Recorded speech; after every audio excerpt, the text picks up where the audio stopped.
What if I told you that vampires weren't born from imagination, but from absolute terror in the face of invisible death? You think you know the origin of vampires? Gothic tales, dark castles, mystical creatures of the night. But what if the true origin of these legends doesn't lie in the supernatural, but in a reality more terrifying than humanity has ever faced? What if the undead weren't medieval fantasies, but desperate attempts to explain the unexplainable? In the 14th century, when the Black Death swept through Europe like a silent apocalypse, medical records described something disturbing. Bodies hastily buried were found days later, with fresh blood on their lips, overgrown nails, skin pink as if still alive. The doctors of the time had no explanation, but the people knew exactly what they were.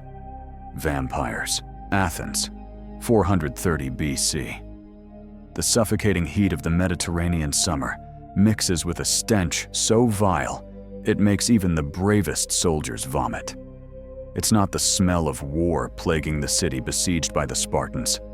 It's something infinitely worse.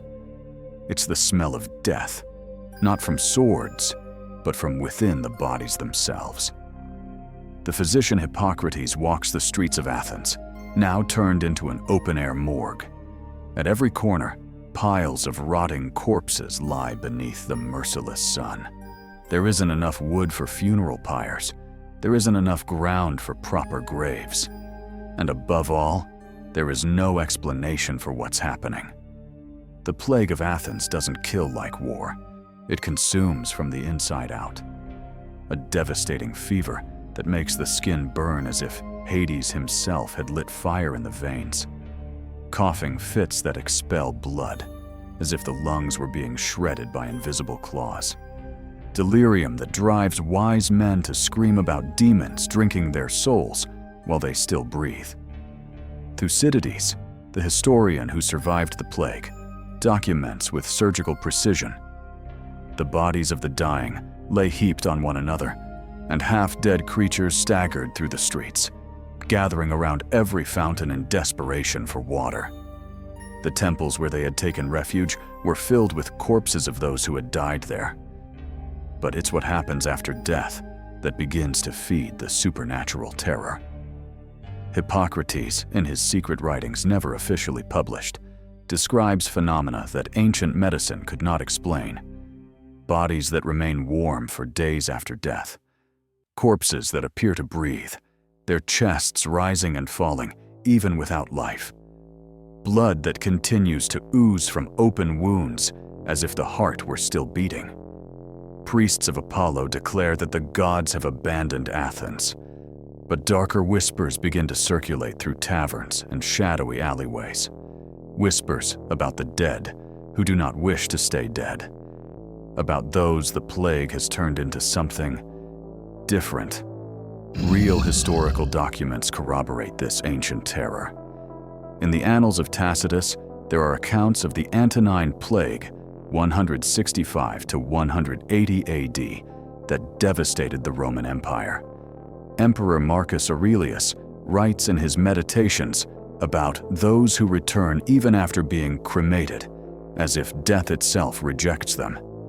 Military physicians document cases of soldiers mistakenly buried alive, later found with their hands clawing at the insides of their coffins, their faces frozen in silent screams. The plague of Justinian in the 6th century AD, described by Procopius of Caesarea, offers even more disturbing accounts. I saw with my own eyes, writes the historian, bloated corpses whose mouths bled for days after death, as if something inside them was still alive. People began driving stakes through the hearts of the dead before burying them, not for religious ritual, but out of sheer terror. The most shocking discovery comes from Byzantine medical archives. In 542 AD, the court physician Alexander of Tralles documents a case that would be archived and kept secret for over 1,000 years. A woman, killed by the plague, was hastily buried due to the risk of contagion. 3 days later, peasants found her outside the grave, wandering through the fields with pale skin and glassy eyes. When captured, she didn't speak, didn't recognize anyone, but displayed an insatiable hunger, not for food, but for something liquid and red. Alexander writes with trembling hands, "I do not know whether I witnessed a demonic miracle or an illness unknown to medicine, but I can state with absolute certainty that woman was dead when she was buried, and she was walking 3 days later. What terrible power does this plague possess, that not even death can contain its effects?" Venice, October. 1348, the Black Death at its peak. The damp cold rising from the canals mixes with the acrid smoke of funeral pyres burning day and night. Plague Doctor Giovanni de Ventura walks the deserted streets, his leather-beaked mask soaked in vinegar and herbs that offer no protection against the true horror he is about to witness. The cases multiply in terrifying fashion, not just death by plague, but something far worse. Reports begin to surface from every parish in Venice. Bodies hastily buried on the cemetery islands are returning, not as ghosts, but as physical, tangible, hungry presences. Poveglia Island, Cemetery of the Plague Victims, October 15th, 1348. Gravediggers refuse to work after sunset, not out of superstition, but from first-hand experience. Marco Bellini, chief gravedigger, records in his personal diary, only discovered in 1823. "Tonight, as we buried the day's dead, we heard scratching sounds coming from the freshly covered graves. We thought it was rats, but then a pale hand broke through the soil, and then another, and another. The physical signs become unmistakable and horrifying. Giovanni de Ventura is summoned by the Council of Ten to investigate the reports. What he finds in the catacombs of San Michele becomes the most disturbing medical document of the Middle Ages, kept in the secret archives of Venice to this day. I examined 12 exhumed bodies under suspicion of vampirism. All had died of the plague between 3 to 7 days prior. The findings defy all known medical logic. Body number 1. Unnaturally preserved skin, pink as if fresh blood still circulated. The open mouth contained liquid, unclotted blood, as if the victim had just fed. Most disturbing of all, the fingernails had grown nearly 2 fingers' length, beyond what they were at burial. Body number 3. The burial shroud was torn from the inside out, as if the victim had struggled to escape. Bite marks were found on the shroud itself, soaked in fresh blood. When we pried open the corpse's mouth, we found fragments of cloth and human flesh. Body number 7. This one haunts me to this day. The woman had been buried 8 months pregnant. We found the baby, partially devoured, within the mother's womb, as if she, even in death, had tried to feed on her own child. Testimony of a Venetian guard soldier, Pietro Lombardo, 1348. I was assigned to watch over San Michele's cemetery after the gravediggers' reports. I thought they were just tales to scare children, until I saw it with my own eyes. It was a full moon, the only light in the plague-ridden darkness. Then I heard it. Not normal footsteps, but a heavy dragging sound, like flesh scraping over stone. When I turned, I saw a figure emerging from a freshly covered grave. Her face was that of a woman I myself had helped bury 2 days prior. She looked directly at me and smiled. Her teeth were stained red. The Catholic Church does not remain indifferent. Cardinal Matteo Orsini sends an urgent letter to Pope Clement VI in Avignon, dated 1349. Your Holiness, the situation in Venice has surpassed secular control. We face not only a plague of the body, but a plague of the soul. The dead do not remain dead. We request permission to implement extreme measures against suspicious corpses. The measures are as brutal as they are revealing of the absolute terror. Documents from the Venetian Council of 1350 detail official procedures. Every corpse of a plague victim must be examined before burial. If it shows signs of abnormal preservation, blood in the mouth, or extended nails, the following measures must be taken: an ash stake through the heart, decapitation, the mouth filled with garlic and holy soil, and immediate cremation. Physicians begin documenting specific patterns. The medical treatise De Peste et Mortui Ambulantibus on the Plague and the Walking Dead, written by an anonymous doctor in 1351, describes post-mortem symptoms that would become the foundation of vampire folklore. Skin pink and supple, even days after death. Liquid blood flowing from nose and mouth. Extreme abdominal swelling, as if the creature had fed after death. Nails and hair that continue growing. Lack of rigor mortis, with unnatural flexibility. A putrid stench mixed with something sweet and metallic, like fresh blood. But one specific ritual reveals the depth of the terror. On the island of Lazareto Nuovo, modern archaeologists discovered in 2006 the body of a 14th century woman with a brick forced between her jaws. The so-called vampire of Venice displays exactly the signs described in medieval texts. Forensic analysis confirms she died of bubonic plague. The brick was inserted post-mortem as a preventive measure against vampirism. Dr. Matteo Barini, the forensic anthropologist who examined the body, states, "This is not random superstition. It's a systematic practice based on real observations. During plague epidemics, decomposition was accelerated by the heat and the sheer volume of bodies. Putrefaction gases created the illusion of movement. Blood was expelled from the mouth due to internal pressure, and skin retraction made nails and hair appear to grow. For desperate people, lacking scientific knowledge, witnessing these phenomena on a massive scale, the logical conclusion was terrifying. The dead were returning." Giovanni de Ventura ends his report with an observation that chills the blood.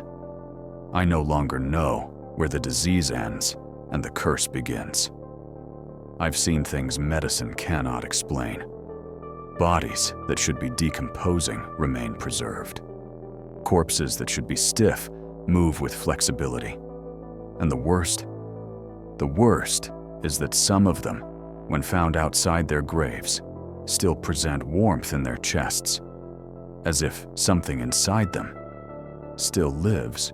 University of Padua, Faculty of Medicine and Theology. Winter of 1351. The octagonal chamber breathes tension. Beeswax candles cast flickering light on faces, marked not only by the plague that has ravaged Europe, but by the weight of questions threatening to dismantle the very foundations of faith and reason. At the center of the table, Giovanni de Ventura's reports rest like a silent accusation against everything they thought they knew about life, death, and what lies between them. Archbishop Francesco della Scala rises, his voice echoing through the room. "Brothers, we face a crisis not merely of public health, but of theological understanding. If the plague can make the dead walk, then where is God in this equation?" Physician Giovanni de Ventura, a special guest, responds with visible exhaustion. "Your Excellency, as a doctor, I must consider that perhaps it is not the dead who walk, but the living who were buried too soon. The terror of the plague forces us to act in haste. Perhaps we are merely witnessing victims of premature burial. But it is the natural philosopher Pietro d'Abano who asks the devastating question, and what about the grown nails, Giovanni? The fresh blood in the mouths of corpses buried a week prior? The unnatural preservation of flesh in bodies that should be putrefied?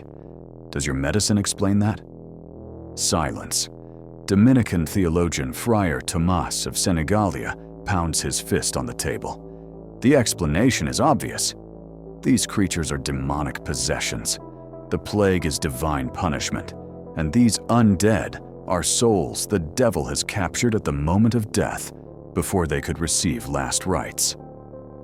Arab physician Ibrahim al-Nasiri, a refugee from the plague in Granada, offers a different perspective. In Islamic medicine, we studied similar cases during the plague of Shiraz in 1347. Our scholars proposed that certain bodily humors, when corrupted by disease, can create a false appearance of life after death. The blood you see in the mouths of the dead is the result of internal gases expelling fluids. Then explain to me, interrupts the Archbishop, how gases account for witnesses seeing these creatures walking. How do humors explain bite marks on burial shrouds, teeth that chewed from inside the coffin? The debate reaches its peak. Pietro D'Abano rises, his voice charged with philosophical urgency. Gentlemen, what if we are asking the wrong question? What if we should not be asking, what are these creatures? But rather, what has the plague done to our perception of death?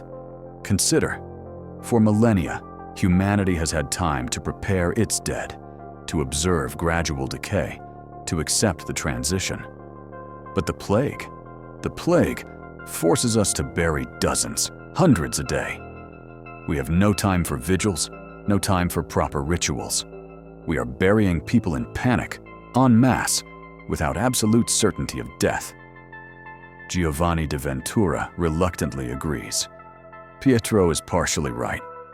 I've documented cases where vital signs were nearly imperceptible. A woman who appeared dead from plague. Her heart beat only once every 2 minutes.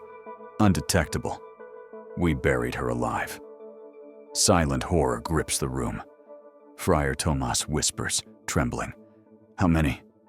How many have we buried alive? Dozens, Giovanni replies. Perhaps hundreds. The plague induces a catatonic state in some patients. They seem dead, but are not.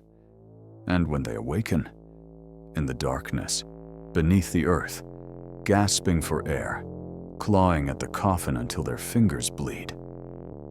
They stop, Ibrahim al-Nasiri finishes, and when they're found later, people see blood under the nails, torn shrouds, the frozen terror on their faces, and they conclude, vampire.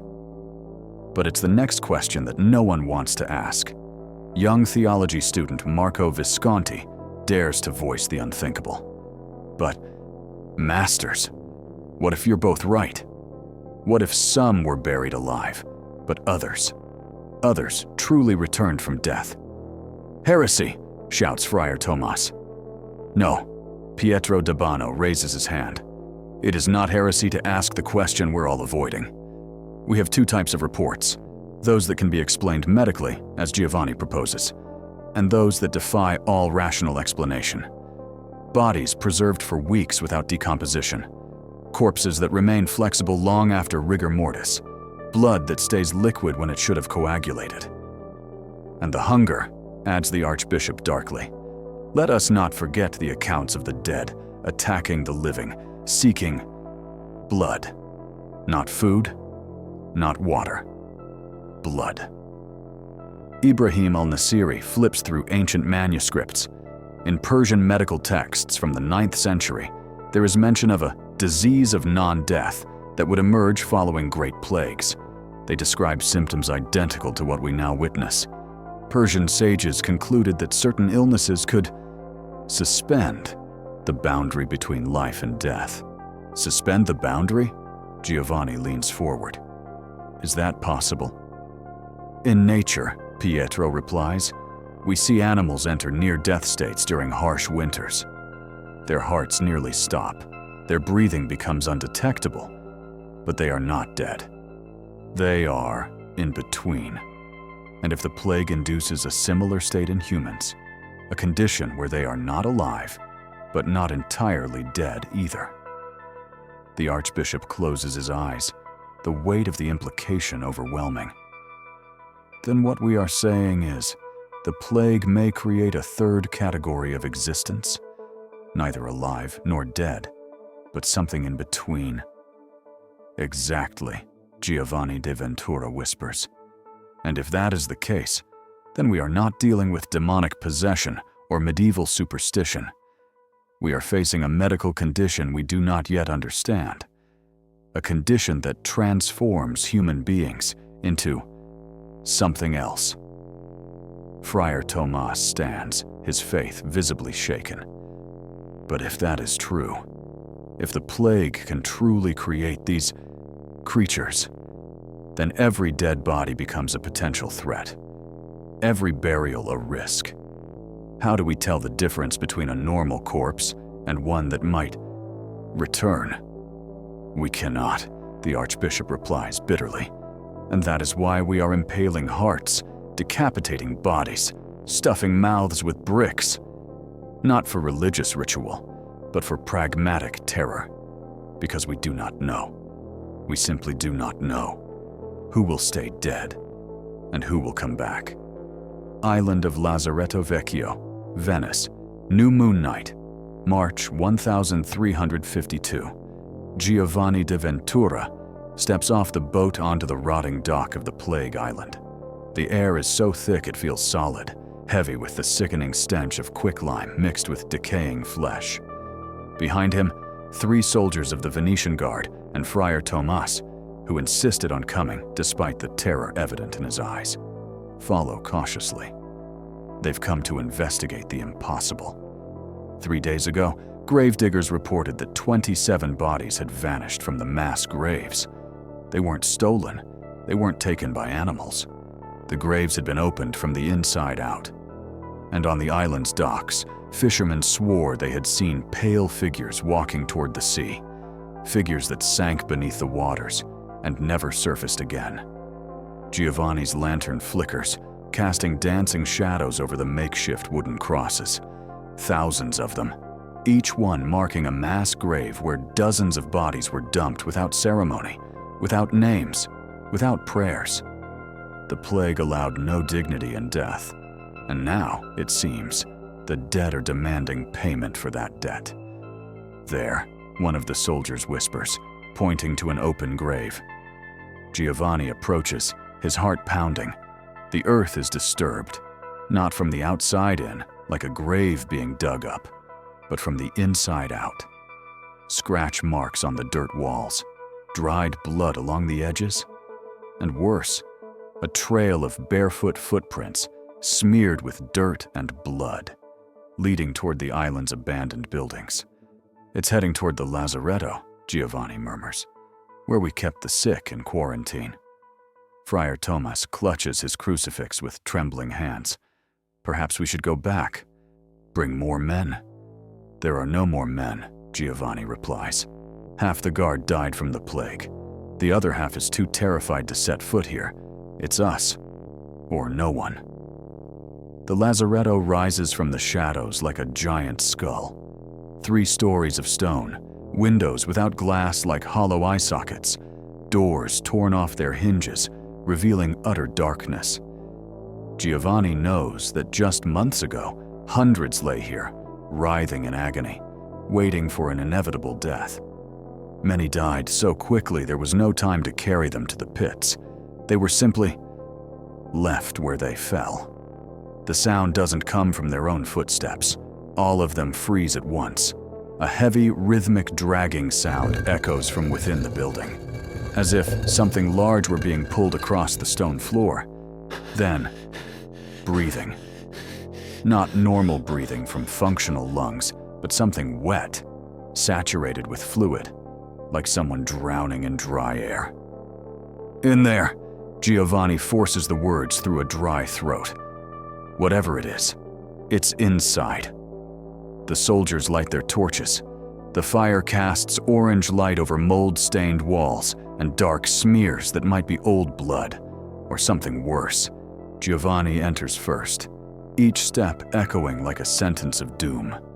The hallway stretches out like the throat of some ancient beast. Open doors reveal rooms with rotting cots, still bearing the imprints of the dead. Human stains on the walls, where fevered delirium drove people to bash their heads again and again. The stench is beyond description, not just decomposition, but something deeper, more wrong, as if death itself had a scent.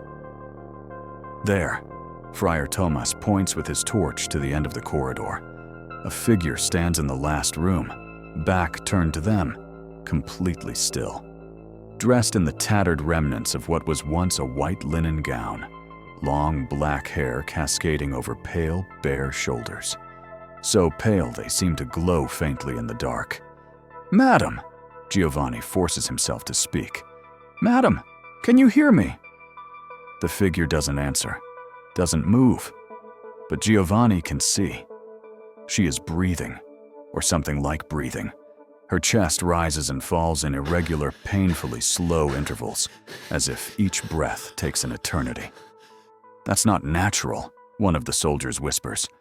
"No living being breathes like that." Giovanni takes one step closer. "Madam, I am a physician. I can help you. Please, turn around. Slowly. Horrifyingly slow." The figure begins to turn. First, the profile. Translucent skin stretched over sharp cheekbones. Eyes closed. Lips slightly parted, revealing teeth. No, not normal teeth. Human teeth, yes, but stained deep red, as if soaked in blood. When she finally faces them fully, they all recoil. Her eyes are not closed. They are open, but there are no irises, no pupils, only milky white orbs, as if death had stolen her vision, but left the eyes intact. And she can see them. Giovanni knows this, because her head tracks their every movement with unnatural precision. "Water." The voice comes out raspy, broken. "Please, water." Friar Thomas steps forward, his compassion momentarily overpowering his fear. "Creature of God, let me help you." "No!" Giovanni shouts, but it's too late. The woman, the creature, moves with unnatural speed.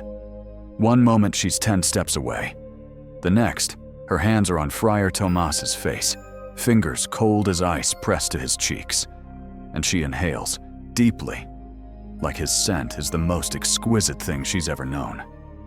"You smell warm," she whispers. "So warm, so alive. Please, just a little, just a drop." Friar Thomas is frozen in terror. The creature opens her mouth, and Giovanni sees her tongue, black, necrotic, yet still moving, still functioning. She leans in toward the priest's neck, blood-stained teeth gleaming in the torchlight. Giovanni acts on instinct. He snatches a torch from a paralyzed soldier and presses the flames against the creature's shoulder. The smell of burning flesh fills the corridor. The woman, she doesn't scream in pain. She screams in frustration, like a child whose toy has been snatched away. She releases Friar Thomas and retreats into the shadows, white eyes locked onto Giovanni. "Why?" Her voice is almost human now, almost sorrowful. "Why do you deny me?" I was Lucia Contarini. I died. How long ago? I no longer know how to count the days. I woke beneath the earth. I dug until my nails cracked. I dug until my fingers bled. And when I finally emerged, I discovered the hunger never goes away. Never.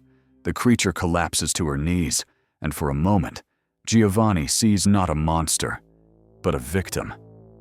I didn't want to. I didn't want to do this. But the thirst is worse than death.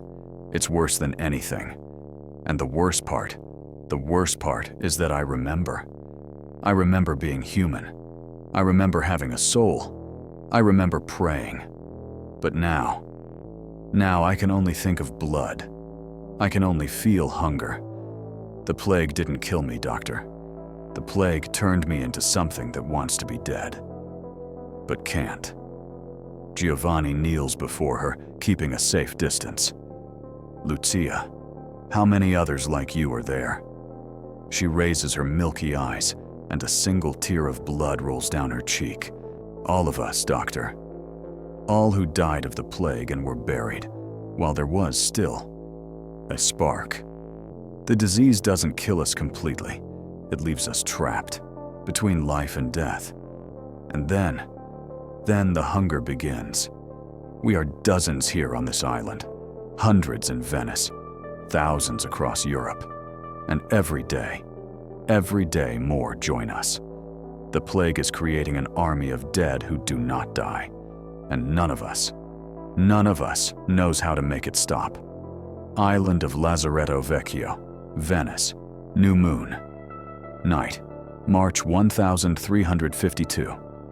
Giovanni de Ventura remains kneeling before Lucia, the weight of her revelation crushing whatever hope he still clung to. Lucia, is there a way to free you? To end the hunger? She laughs, a terrible sound, devoid of joy, filled only with distilled bitterness. Liberation? We've tried, Doctor. Oh, how we've tried. Some of us threw ourselves into the sea, thinking the water would drown us. But we don't need to breathe. We sank and walked along the ocean floor, conscious, hungry, forever. Others threw themselves into fire. The flesh burns, yes, but the hunger remains, burning alongside the flames. There is no death for us, Doctor. The plague stole even that right from us. Friar Tomas, still trembling, whispers a prayer. Lord, have mercy on these souls. Souls? Lucia turns her milky eyes toward him. Do we still have souls, Father? Or did the plague consume that too? Because I can't feel God anymore. I don't feel His presence, His grace. I only feel emptiness and hunger. Eternal, insatiable hunger. Giovanni makes a decision. Slowly, he removes a small blade from his medical belt. He makes a shallow cut on his wrist. Fresh blood wells up, its scent filling the corridor.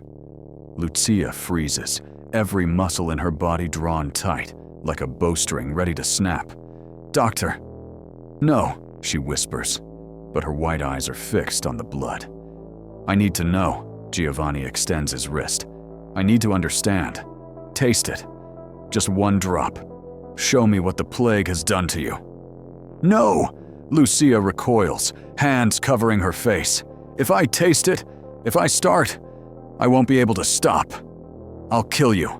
I'll drain every drop and hate myself for every second, but I won't be able to stop. And in that moment, Giovanni understands the true tragedy. They're not mindless monsters.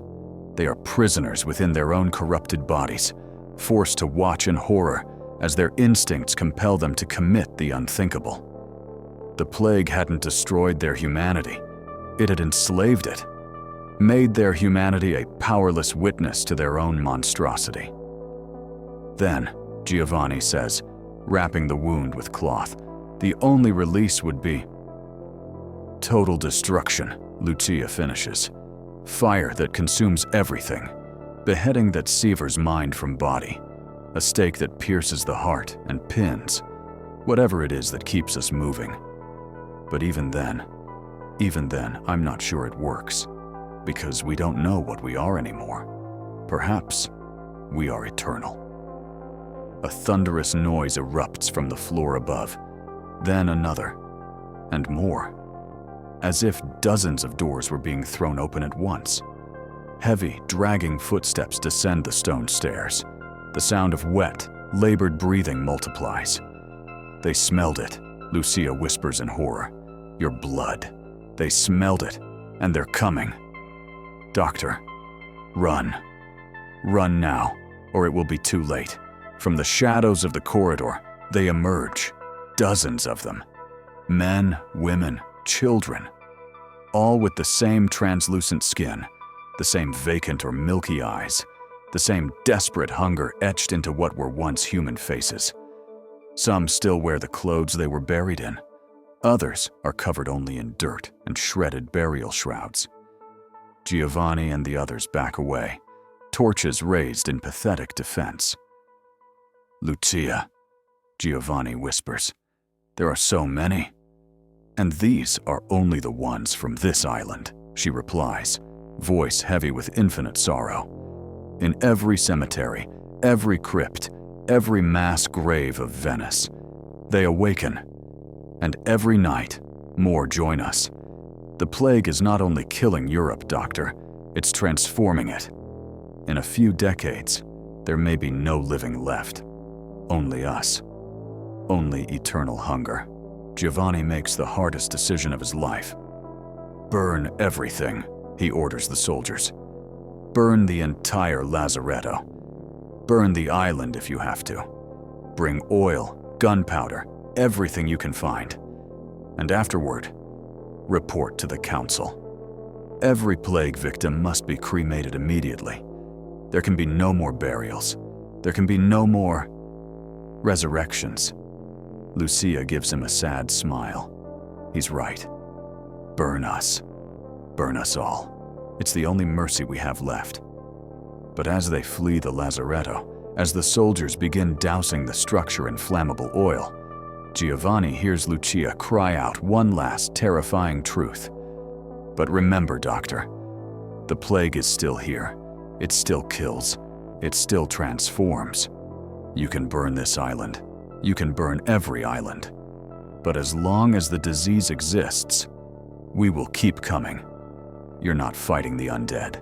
You're fighting the plague itself. And the plague always wins. The lazaretto goes up in flames, a giant funeral pyre.